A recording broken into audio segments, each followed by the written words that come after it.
ਤੇ ਲੋਕੀ ਰੱਬ ਨੂੰ ਮਨਾਣਾ ਚਾਹੁੰਦੇ ਨੇ।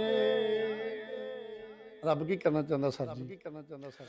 ਤੇ ਰੱਬ ਯਾਰ ਮਨਾਣਾ ਚਾਹੁੰਦਾ ਏ।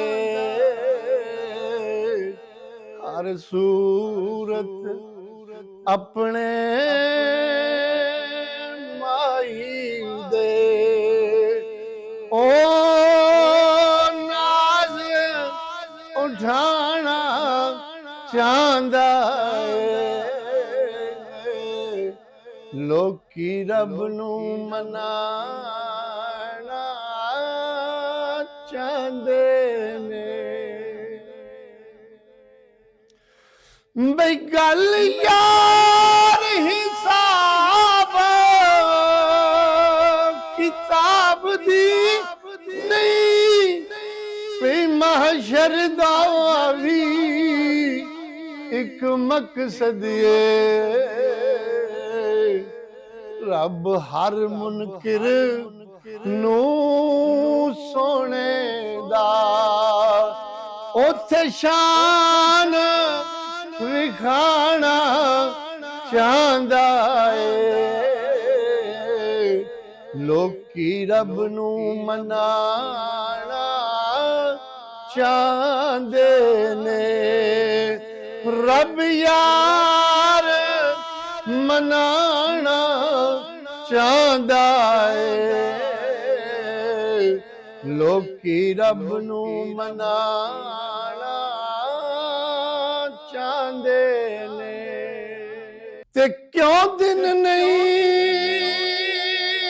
ਚੜਨ ਦਾ ਨਾਂ ਲੈਂਦਾ, ਕਿ ਕਿਉਂ ਯਾਰ ਸਵੇਰ ਨੇ ਚਿਰ ਲਾਏ। ਇੰਜ ਲੱਗਦਾ ਖਾਲਿਕ ਹਬਸ਼ੀ ਤੋਂ ਆਜ਼ਾਨ ਪੜ੍ਹਾਣਾ ਚਾਹੁੰਦਾ ਏ। ਲੋਕੀ ਰੱਬ ਨੂੰ ਮਨਾਣਾ ਚਾਹੁੰਦੇ ਨੇ। ਰੱਬ ਯਾਰ ਮਨਾਣਾ ਚਾਹੁੰਦਾ ਏ। ਲੋਕੀ ਰੱਬ ਨੂੰ ਮਨਾਣਾ ਚਾਹੁੰਦੇ ਨੇ। ਇਹ ਬੋਸਾ ਦੇ ਕੇ ਅਦਬ ਨਾਲ ਤਲੀਆਂ ਨੂੰ,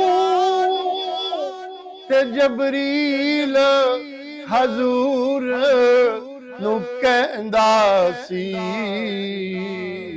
ਜਿਹੜਾ ਅੱਜ ਤਾਈਂ ਕਿਸੇ ਨੂੰ ਵੀ ਨਹੀਂ ਮਿਲਿਆ, ਉਹ ਤੈਨੂੰ ਦੀਦ ਕਰਾਣਾ ਚਾਹੁੰਦਾ ਏ।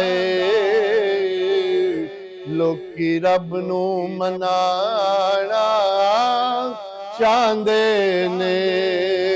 ਰੱਬ ਯਾਰ ਮਨਾਣਾ ਚਾਹੁੰਦਾ ਏ।